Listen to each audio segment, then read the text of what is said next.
What is up, my friends? Welcome to Flippin' Bats. The weekend of baseball is in the books. The season rolls on. Things are firing on all cylinders right now. Baseball is crazy. We got a few teams playing incredible baseball, a bunch of mediocrity from there, and then a couple teams that are just absolutely brutal. But we're going to talk about today the Los Angeles Dodgers, some big time injuries that they have right now, some big time stars not playing great. We're going to talk about the San Francisco Giants because the Giants are good, baby. We're going to talk about the power rankings because it's Monday. I come out with new power rankings every single week. And then the best team in the American League. Who is it? The American League isn't as good as the National League. That's no secret. But who is the current best team in the American League? I have that answer, and we're going to talk through it. And then, of course, a FanDuel best bet. It is Dinger Tuesday tomorrow. We're going to come up with a Dinger Tuesday pick and a best bet because remember, Flippin' Bats is presented by FanDuel. Bet baseball with me all season long on America's #1 sports book. That is FanDuel Sportsbook. I'm pumped for this episode. A lot happened over the weekend. Some good baseball being played, and we're going to talk about that mostly. We're not going to talk about the bad baseball. Also, it's Flipping Bats every single week. John Smoltz comes on. If you haven't listened to the Smoltz episode, it came out later in the week last week. Go check that out. It is the coolest thing in the world to me. Grew up a big Braves fan. John Smoltz, Hall of Famer, comes on every single week for about 15, 20 minutes to talk through the biggest topics happening in baseball and share some stories from his days playing. From Bobby Cox stories, which I got last week, to Andrew Chipper Jones, Glavin, Maddox, all those guys. Always get a good story out of him as well. So please make sure you're subscribed. Wherever you're listening to your podcast right now, hit that subscribe button. It does really help us. And you can watch every single thing we do on our YouTube channel, Flippin' Bats Pod there. Leave a comment, subscribe there. All that stuff does really help. Let's get into it by talking about the Los Angeles Dodgers. I have some big thoughts on the Dodgers. And basically my big thoughts are this. I'm tired of acting like this is the greatest team we've ever seen, right? I think I come out with power rankings every week. We're going to talk about those a little bit later. Spoiler, I don't have them at 1. I actually don't have them at 2. We're going to talk about where they are a little bit later, but pretty much everybody else does. And it's just because of look at this team and how good they could be. Los Angeles Dodgers started 8-0, and we were having the conversation, is this the greatest team ever? Will they break the all-time wins record? Well, over their last 20 games since that 8-0 start, they're 10-10. The Los Angeles Dodgers are 10-10 in their last 20 games. Blake Snell, a massive offseason addition for them, is getting got an injection over the weekend in his shoulder, still shut down from even throwing. There's no time frame. What was once a hope of a brief IL stint is no longer that. Look, I'm no doctor. I'm not in the clubhouse. I have when I say this statement, I don't know. But from the outside, hearing injection in his shoulder, still not throwing. I mean, in my mind, I'm thinking like, is let's hopefully he's back before the All-Star break. I don't know. Like Dodgers fans, maybe even Blake Snell might hear that and say, "No, are you kidding me?" Like I hope way before that. But I just hear injection in shoulder, still not throwing, longer IL stint than we thought. I mean, we're talking and my brain goes to the All-Star break. Is Blake Snell back by then? And then over the weekend, Tyler Glasnow, injured again. Right shoulder discomfort is the verbiage there. Never a good thing. The issue with this team coming into the year was that there's a bunch of injury prone guys in the rotation. The answer for that was that there's depth to the 10th degree. There's answers to every single question mark, but that's already being tested. The injury concerns are already coming into play. And Tyler Glasnow over the weekend, right shoulder discomfort, said it kind of comes and goes. He felt it grab at him while warming up in the second inning. This is bad. IL stent is certainly a possibility, says Dave Roberts. I would almost guarantee that there's an IL stent coming.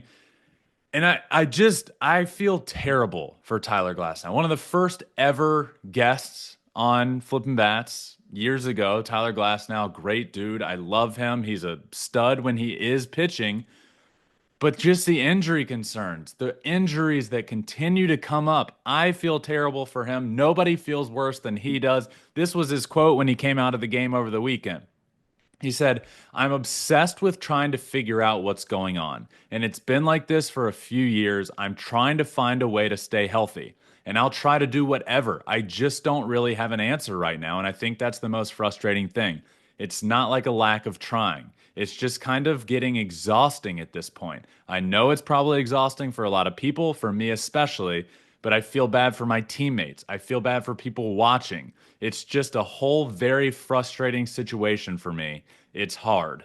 And you look back over the last 2 years and you realize, look, April of 2024, he dealt with cramps and missed some time. July of 24, back issue, missed some time. August of 24, elbow issue. April of 25, cramps.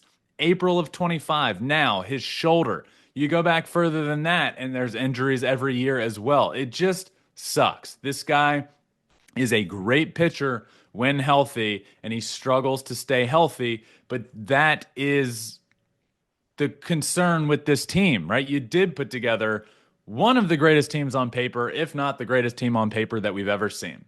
Blake Snell now dealing with an injury. Tyler Glasnow, who you extended and gave a lot of money, and almost the amount of money that it just speaks to the pitcher he is and not the injury prone issues, just hoping that figures itself out. And it's not. And here we are, and you're dealing with these injuries. It's not just the pitching injuries as well. Again, this team is 10-10 over their last 20 games. Their offense, batting average wise, is not in the top half of Major League Baseball. And they're 10th out of 15 in the National League. Their stars have been pretty good besides Mookie. Mookie Betts is hitting 232. Freddie Freeman's hitting 283 with a 920 OPS. Shohei's hitting 286 with a 908 OPS. But let's talk about Shohei Ohtani for a second. Look, 286 with a 908 OPS is very good. You take that 99 times out of 100. The one time you don't take that is probably when you're the Dodgers and looking at Shohei Ohtani. Shohei Ohtani is expected to be better than that, better than the 38 strikeouts he has right now, which is second most on the team, ahead of only Max Muncy, who's hitting 173. That's a lot of strikeouts. And I think when I look at Shohei Ohtani, what I see right now is a little bit of what I would see in the second half with the Angels when he was over there, right? A lot of times he would be protected by Mike Trout, and then the year goes on and the Angels aren't good. Mike Trout's not playing, and he just gets pitched however they want to pitch him. Well, I'm seeing that a little bit right now with look, if you're game planning for a team, you circle guys, right? And everybody's circling the top three for the Dodgers. But your double circle is Shohei Ohtani, especially when Mookie Betts hitting behind him isn't firing on all cylinders right now. You would much rather face Mookie Betts than Shohei Ohtani. So he's almost getting pitched right now. He's getting unintentionally, intentionally pitched around. And that's when we most see Shohei Ohtani struggle, is when he's getting pitched to perfection, right? They don't care if they walk him. So he needs to be a little more patient at the plate, and that's why we see those strikeouts up a lot. Pitchers are throwing their best pitch, their perfect pitches, and if they walk them, they walk them, and then they're facing Mookie, who's hitting 230. So right now, I just see Shohei, I don't want to say pressing, because he's hitting 286 with a 908 OPS, but he is striking out a lot. 38 strikeouts is a lot to this point in the year. And I think he's just not taking his walks as much as he needs to. He's expanding out of the zone a little bit more. I think Shohei Ohtani is going to be fine, right? We're 30 games into the season, and he's hitting 286 with a 908 OPS. He's going to be fine. In fact, I think he is fine. I think he just needs to take a couple more walks than he's taking right now. But he's playing fine. Freddie's playing well. Mookie's struggling. And other than that, Tommy Edman is leading the Los Angeles Dodgers. 30 games in, Tommy Edman is leading the Dodgers in home runs with 8. But he's hitting 243. Max Muncy hitting 173. Kike Hernandez hitting 155. Michael Conforto hitting 179. We are essentially 30 games in. I'm not saying the Dodgers are a bad team. They are a great team. They're 18-10. That's a pace of 104 wins. That is great. But what I'm saying is this team that we once believed was untouchable and maybe the greatest team we've ever seen and maybe going to win 117 plus games, which is more than the Seattle Mariners. What I'm now saying is the Dodgers aren't that.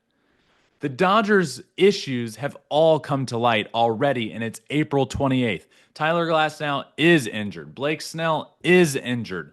Some some of your stars are struggling, and the lineup depth that there's a concern of is a massive issue. Max Muncy's hitting 170 and playing bad defense over at third base with 0 home runs. That's the thing with Max Muncy. You expect him to hit 220 with 30 plus homers. Well, he's hitting 170 with 0 homers right now. He always does this, right? He always starts slow and figures it out. But, like, is that going to continue to happen, or is he going to continue to struggle? This rotation is now Yoshinobu Yamamoto, who's Cy Young. Is he going to win the Cy Young, or is he going to finish where is he going to finish in the top 3? That's the conversation we're having with Yamamoto right now. He's an ace. He's a stud. He's a star. Dustin May started well, really bad last start, hadn't pitched in a year. What is he going to continue to provide in a rotation where you now need him? Roki Sasaki comes over. He is a young phenom. This is his first year over here. We can't expect greatness, and we haven't gotten greatness. We've gotten good.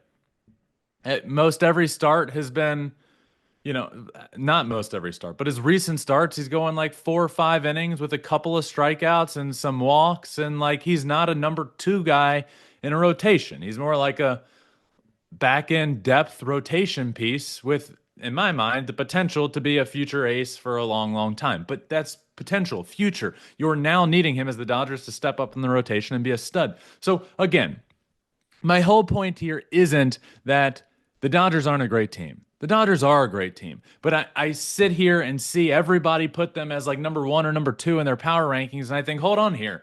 Over the last 20 games, they're a 500 team. They have offensive depth issues. They have pitching depth issues now. Their stars are better than everybody else, but this team now has the same issues that everyone else has. They didn't April 1st. They do now on April 28th. So the Dodgers are playing good baseball. They're fine. They've been okay over their last 20 games, and they're not in first place in their own division. So that's kind of the talk I wanted to have with this team, because the Tyler Glasnow injury concerns me. The Blake Snell injuries concern me. Look, Mookie, Freddie, Shohei, they're all going to be great. They're all going to be all-stars. They are great. But like, I just don't think this team is as untouchable as everyone thinks, and as a month ago we all thought. The Dodgers are humans. They're dealing with injuries. They're dealing with underproduction. They're dealing with pitcher injuries and struggles. This team should not be expected to win 110 ball games and be a cakewalk to the World Series. Right now, I didn't pick them before the year. I'm not picking them now. They do have their issues. And again, they're not leading the NL West.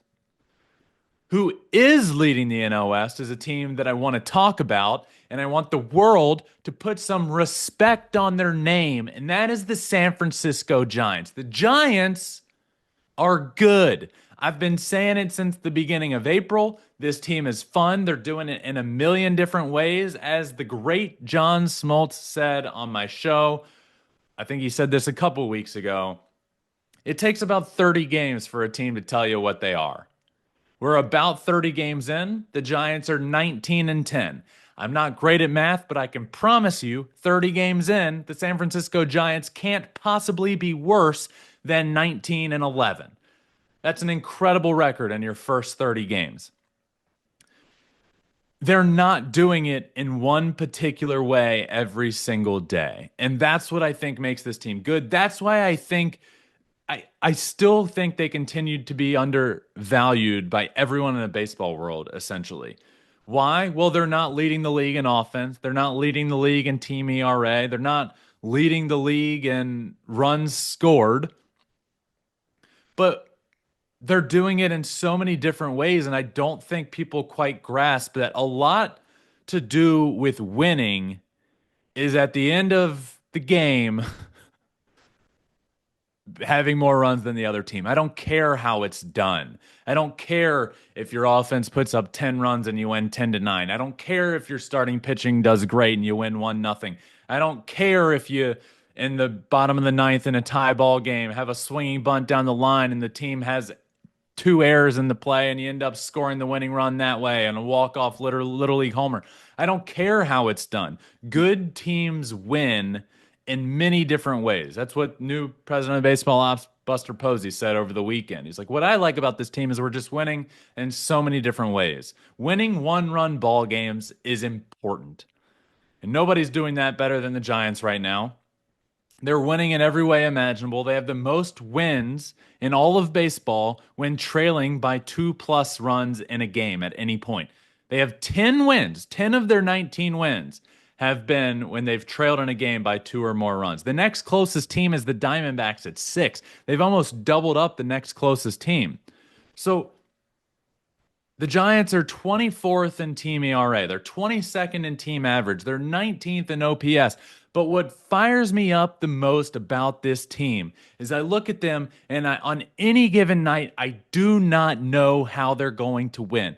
They have some studs in the rotation. Logan Webb is a stud. He's a star. Robbie Ray, former Cy Young guy, was really good in his last outing. Justin's been great his last 2 outings. So you just don't know how they're going to do it, but pitching, they can be good any single night.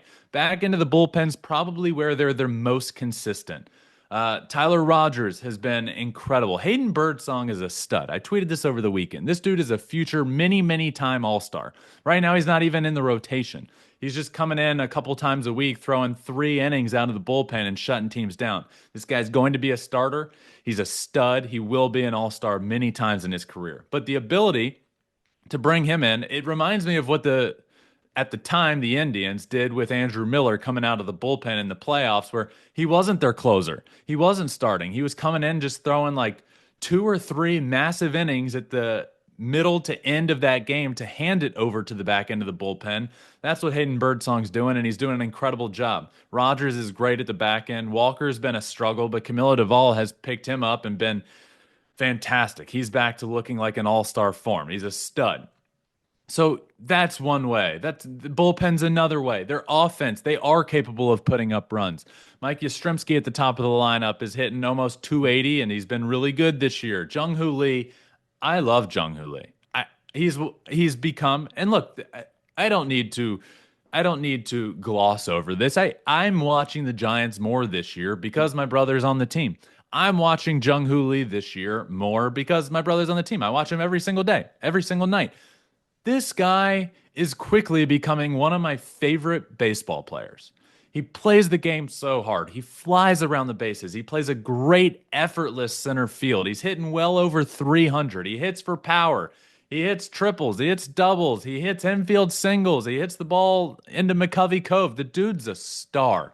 He is the leader of this team offensively.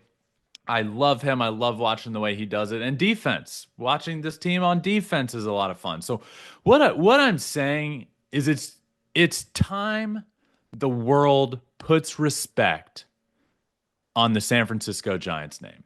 This team is good.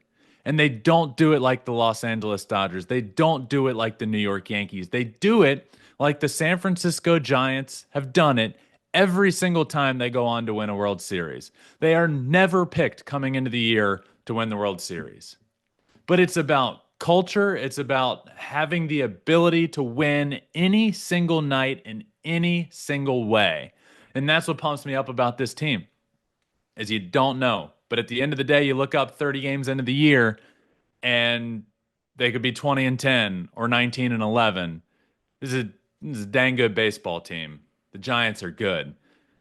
If you weren't watching over the weekend, on Sunday they won. I say they can win in any single way. Sunday was quite the way. I don't know if I've seen this. I don't know if I've seen this in Major League Baseball, but bottom of the ninth, tie ball game, nobody on base, swinging bunt down the third baseline by Elliot Ramos. Ball gets picked up by the pitcher, who tries to make an athletic play, but pitchers aren't athletes, so he throws it down the right field line, Elliot Ramos goes to second base, pulls up to second, pretty much stops there. Third base coach is going crazy, getting him to come to third. Finally starts going.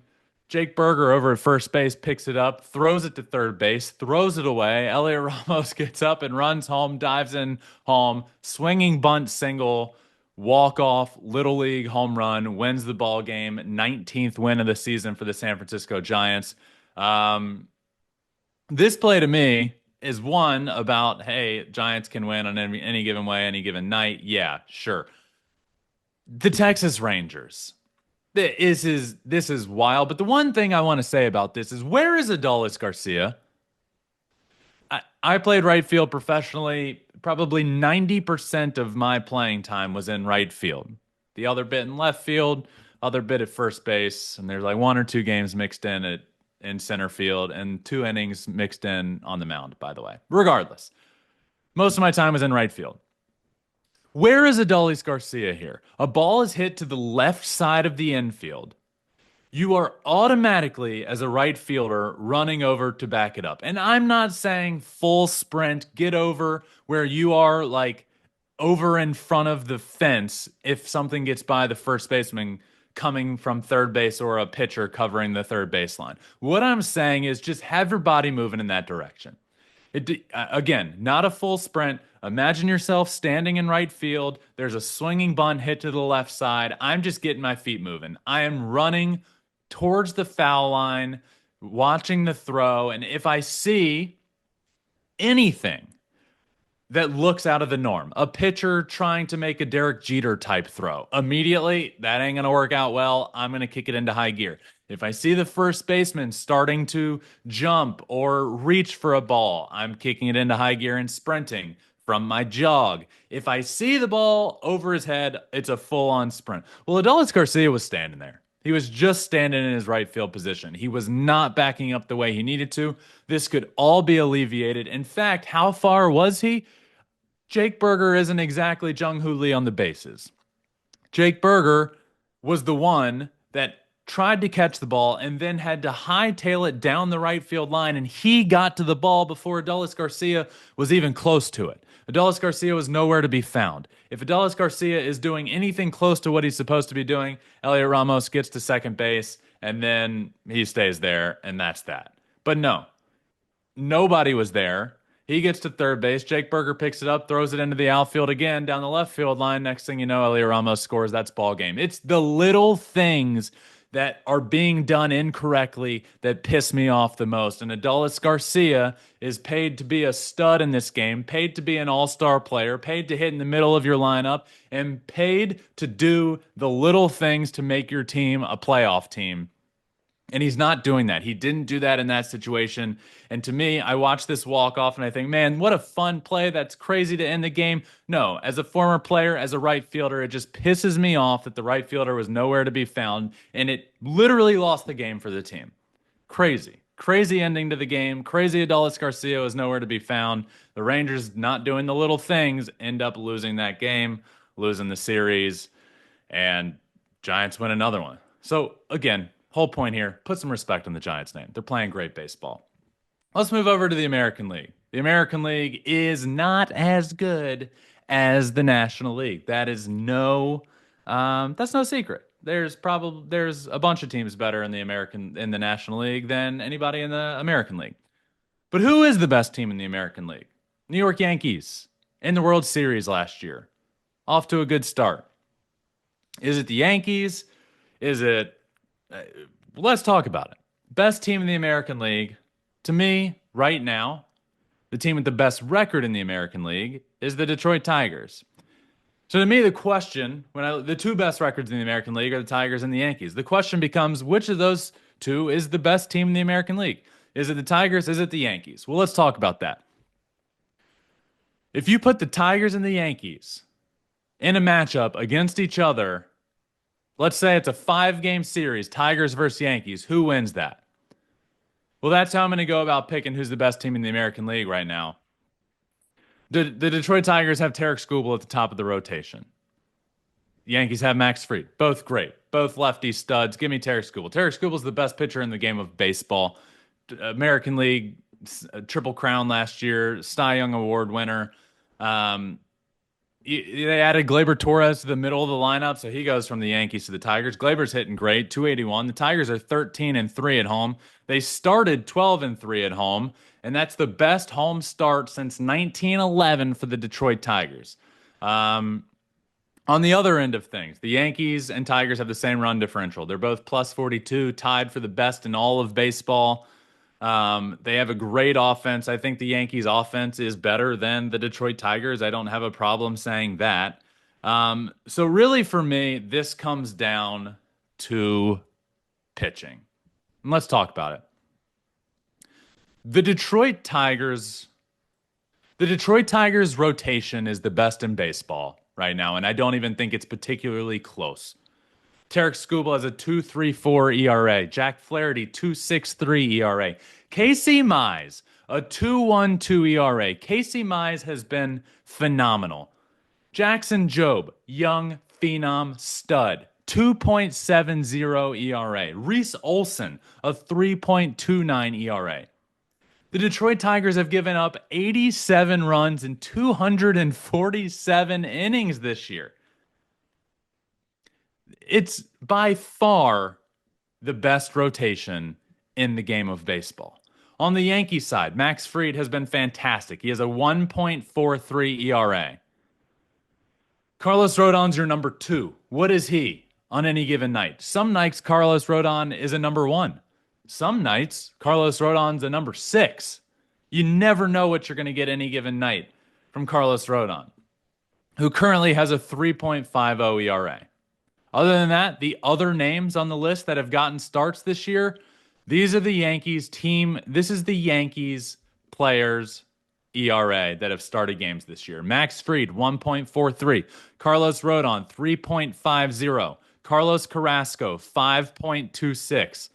Will Warren, 4.79. Clark Schmidt, 5.52. Marcus Stroman, 11.57.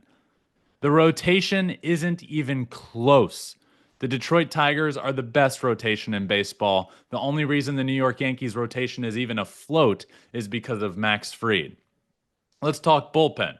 Tigers bullpen, elite, disgusting. Devin Williams was the epitome of a shutdown closer. As close to a shutdown dominant closer as you could ever get. Now he's out of the closer role with the New York Yankees. He has an 11.25 ERA. It's been brutal for him back there. On the Tigers side of things, out of the bullpen, you have Tyler Holton with a 2.84 ERA, Will Vest with a .75 ERA, Herder 2.65, Bribia 1.00, Tommy Kahnle also going from the Yankees to the Tigers, a 0.87 ERA. It's not even close pitching wise. So I have no issue saying the New York Yankees offense is better than the Detroit Tigers. It's a 162 game season. The Detroit Tigers might throw out 162 different lineups at you. It looks totally different every single night. But they figure out a way to score enough runs offensively. AJ Hinch, in my opinion, has shown over the last year and a half that he's the best manager in the game of baseball. AJ Hinch, better than Aaron Boone. Pitching, starting pitching, best in baseball for the Tigers, bad for the Yankees. Bullpen, incredible for the Tigers. Can't figure it out for the Yankees. Offense does enough for the Tigers, but not as good as the Yankees. Yankees offense is better. And just the culture right now around these two teams. Give me the Detroit Tigers. Everything besides offense is better for the Detroit Tigers, with the rotation being by far the best in baseball. Give me the Detroit Tigers as the best team in the American League. Nobody wants to face them in a series in the American League with the rotation looking like it does. This is the best rotation in baseball. You want to face Tarek Skubal? Great, if you're the Yankees. Okay, we're going up with Max Fried. I love that matchup. If I'm the Yankees, I love going Max Fried, Tarek Skubal. Sure, we got our guy. We have every chance in the world with the better offense. I like our chances. From there, absolutely not. Jack Flaherty, Casey Mize, Jackson Jobe, Reese Olson. Give me that 10 times out of 10 over what the New York Yankees can run out there. I think this team is the best team in the American League, and the Detroit Tigers right now, Tigers, Yankees, neck and neck, but given a 5-game series, much less a 7-game series. If you're going to beat the Tigers, make it a 5-game series. Make it a 3-game series. 7-game series with the Tigers rotation? I do not want to face them. Any team in the American League. National League, different story. Everybody's great over there. Everybody has the ability to beat anybody over there. The top 5 to 7 teams in the National League are elite. They're great. But in the American League, anybody can win it. And right now, in my opinion, the best team in the American League is the Detroit Tigers. So we'll see how they are able to stack up over the next couple months. This team is fantastic, and they do not lose at home. 13-3 right now at home. It is Monday. This first episode of the week comes out on Mondays, and as you know, Flippin' Bets is presented by FanDuel. So what we do is a FanDuel bet every episode, a best bet. Because this episode comes out on Mondays, I want to give everybody time, so we'll do something for Tuesday. Tuesday on FanDuel Sportsbook is Dinger Tuesday. What that means is there is a 50% profit boost available. Pick a player, hits a homer, you use your profit boost on him, you could get a 50% boost. So what we're going to do is we're going to do a best bet, and we're going to do our Dinger Tuesday pick as well. They do go hand in hand this week. So Tuesday, Dinger Tuesday, my pick will be Elly De La Cruz. Elly De La Cruz is facing Miles Mikolas. The Reds are facing Miles Mikolas.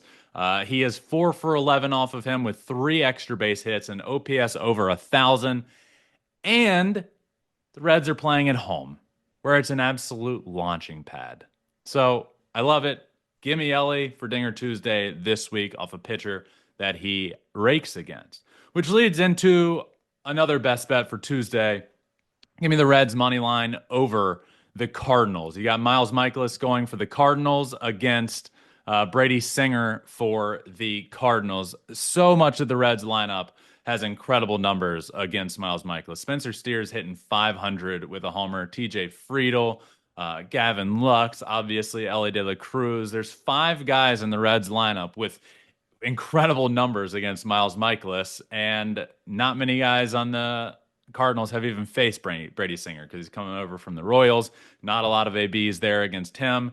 Also, he's throwing pretty well this year. Miles Mikolas is not. So I like the Reds money line over the Cardinals and Elly De La Cruz to hit a homer for us on Dinger Tuesday. Those are my FanDuel best bets for Tuesday. Remember, must be 21 and over and present in select states, or 18 and older and present in DC. Opt-in required. Bonus issued as non-withdrawable profit boost tokens. Restrictions apply, including any token expiration and max wager amount. See terms at sportsbook.fanduel.com. Gambling problem? Call 1-800-GAMBLER or visit rg-help.com. It's Monday. As with every Monday, I come out with my power rankings on social media, and all hell breaks loose, and people lose their minds and tell me I'm an idiot. They tell me I'm a genius, more of the prior than the latter. But let's talk through them. I actually think this year, this has been the season so far where my power rankings differentiate the most between others, and it's still early in the year. There's a lot of volatility and ups and downs and movement, and there won't be near as much come August and September, right? But for right now, I really have enjoyed the power rankings this year, and actually they've probably gotten the best response on social media from people just saying, yeah, these are the correct ones. There's obviously much of not being correct, but I'm talking in circles here at this point. Let's get to them. Power rankings back in the top 10 this week for the first time in a couple weeks. At number 10, the Boston Red Sox, playing better baseball now. Rafi Devers, by the way, we were all like, oh my God, he can't hit when he's not playing third base. He's fine. He's fine. We knew he would be. He just had to stop pouting and figure it out and realize, oh wait, I am a good hitter and I'm not paid to play third base. I'm paid to hit. Now he's hitting. Red Sox are back in the power rankings at number 10. At number 9, Seattle Mariners, new to the power rankings this year. In first place in the AL West, the Seattle Mariners are playing much better baseball these days. And they're also, look, the pitching is what wins for them. But they do have the ability. Cal Raleigh's got the most homers for any catcher in baseball over the last couple of years. He just signed his big extension. The offense is finally clicking over the weekend. I know it was against the Marlins, but offense started clicking. Pitching's been great. They've been winning all their series lately. They're in first place. Look, Seattle Mariners, we know what they are. We are what we thought they were. They are what we thought they were. And it's a team that's going to pitch and not going to hit on most nights. But everybody else in the American League West is probably worse than we thought they were. The Mariners, look, this is what I've continued to say about the Mariners. I like the Mariners. I want them to do well. I love that fan base. I like the team. I like so many guys on that team. So many of them have come on this show. And I'm just trying to think through of all the guys on the Mariners that have come on the show. It's a lot. But they don't have the offense needed. And I still sit here today and I say that. That doesn't mean this team isn't good. I look at this team and think, yeah, this team coming into the year, they're going to pitch maybe better than anybody else, and they're going to have a bottom of the league offense. What does that equal? Well, it equals on October 1st, we're going to look up and say, holy moly, the Mariners are 2 games out of a playoff spot with, well, on October 1st, there's not 5 to go. September 25th, Mariners are 2 games out with 5 to go. Are they going to get in? It's the same team. But what's happening right now is the AL West isn't playing very well, and they're sitting at the top of it. But I still think they're going to be the same team. I don't think I was wrong about the Mariners. I think this team can pitch the lights out. I think they're going to struggle to hit most nights, and I think they're going to be right on the cusp of a playoff spot come October. Are they going to get in? Are they not? I don't know. But the Mariners do deserve a lot of credit right now for playing really good baseball. They're here at number 9, new to the power rankings. At number 8, down 2 spots. This team has really fallen. They were at the top of the power rankings a few weeks ago. They are now towards the bottom of the top 10. Philadelphia Phillies. They are down 2 spots from number 6 last week. They got swept by the New York Mets during the week. A massive series for 2 big NL East rivals. You get swept. It was not pretty. They did win a big weekend series at the Cubs in Chicago. So, obviously that helps them out. It's a big series win for them. They are a good team, but the sweep at the hands of the New York Mets, for me, I had to bump them down. That was a big, big, brutal loss for them. At number 7, staying the same, the New York Yankees. Yankees are staying put here at 7. Good team. Played good over the weekend against the Toronto Blue Jays, but lost the series before that. So kept them the same. At number 6, down 5 spots, the San Diego Padres. The Padres are in the midst of a losing streak. The Padres did not win a lot of games this week. They won 1 against the Detroit Tigers. They lost 2 of 3 there. They got swept by the Tampa Rays to end the week. Bad. So lost 5 games, 1-5 on the week. On a losing streak, had to really bump them down. Just a bad week for the San Diego Padres. At number 5, down 2 spots, the Los Angeles Dodgers. This is where I have the Dodgers. This is where I differentiate big time from everybody else. Why do I have the Dodgers at number 5? Well, they're 10-10 in their last 20 games. Again, not great at math, pretty close to 500 over a 20-game stretch. Blake Snell injured. Tyler Glasnow injured. Mookie Betts underperforming. Shohei Ohtani at the top of the lineup, striking out a lot. Freddie Freeman been pretty good. Lineup depth, brutal. Max Muncy hitting 170. Michael Conforto hitting 170. Kike Hernandez hitting 150. The lineup depth is a concern. Rotation health is a concern. They are a good team that is dealing with the same issues that everybody else is dealing with.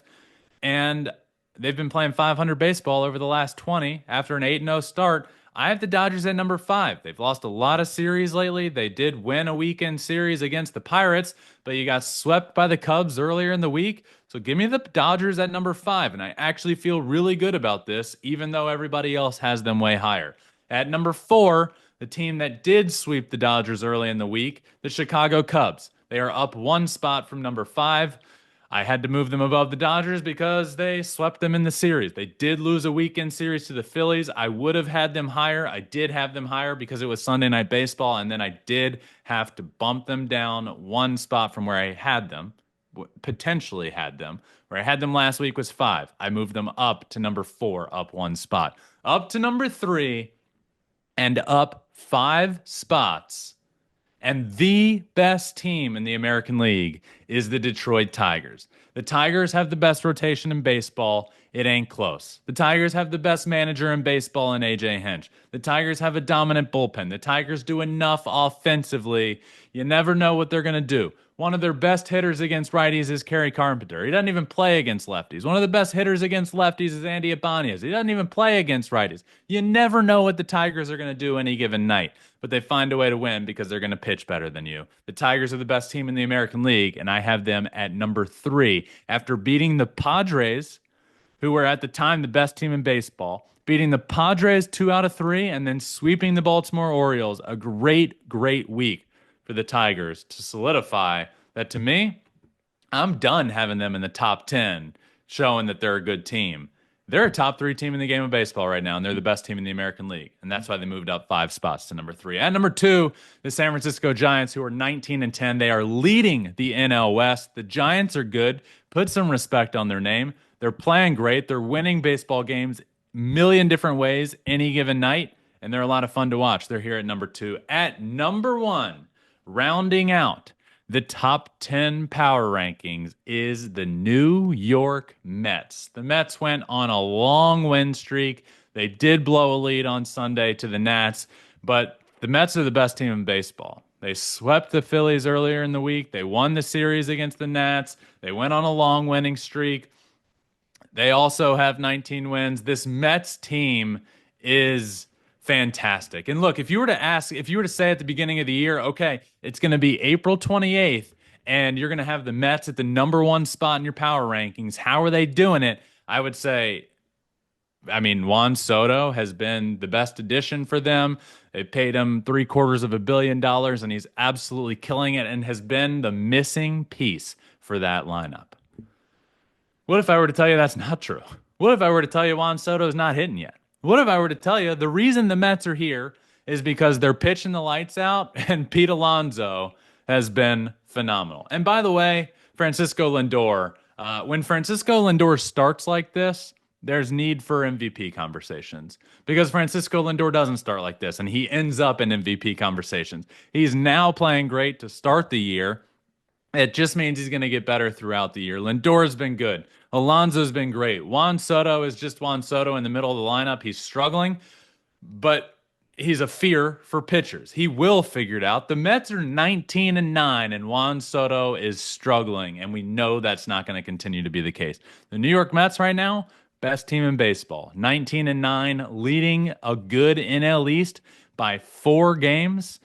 Best record in all of baseball. Watch out for the Mets. The Mets, in my opinion, 19-9, only going to continue to get better as the season goes on. So watch out. Mets at number 1. So this week's power rankings: Red Sox at 10, Mariners at 9, Phillies, Yankees, Padres, Dodgers start off the top 5, Cubs, Tigers, Giants, and Mets. That does it for this week's show, or this Monday's show. There will be more later in the week. As I mentioned, we talk to John Smoltz every single week about the big things happening around the game, get some stories out of him. If you haven't, go back and listen to the last one we did with him. We talked about the Braves. We talked about Spencer Strider injury concerns. We talked about Bobby Cox. We talked about the Cubs and how good they are. It's a fun episode for sure. There will be more coming. Remember, 2025 is the year of Flippin' Bats. It's been so much fun. You guys are the absolute best. This community is incredible. Please continue to make sure you're subscribed. If you're listening right now at this point in the episode and you're not subscribed wherever you're listening or watching, please do so. It does really help. It's just a quick click of the subscribe button on Apple, Spotify, wherever, and a quick click of the subscribe button on YouTube if you're watching. And leave a comment. I do love hopping in the YouTube comments, talking to you guys, hearing what you have to say, and just having a good baseball discussion. We're also on all social media at Flippin' Bats Pod everywhere to keep up with some show clips and to find out when the next episode is going to be, all that good stuff. So I really appreciate you all. This Flippin' Bats community is the best. This is just a fun, positive show about the game of baseball where we celebrate the good things happening around the league. And I think we do it a little bit differently than everybody else. And for all of you that listen and agree, I love you and appreciate you more than you could ever know. But until next time, which will be in a couple days, remember, find your bat and flip it. Peace. Flippin' Bats is presented by FanDuel. You must be 21 or older and present in select states. For Kansas, an affiliation with Kansas Star Casino, or 18 and older and present in D.C. Gambling problem? Call 1-800-GAMBLER or visit rg-help.com. Call 1-888-789-7777 or visit ccpg.org/chat in Connecticut or visit mdgamblinghelp.org in Maryland. Hope is here. Visit gamblinghelplinema.org or call 800-327-5050 for 24/7 support in Massachusetts, or call 1-877-8-HOPE-NY. That's 1-877-8-HOPE-NY or text HOPENY in New York.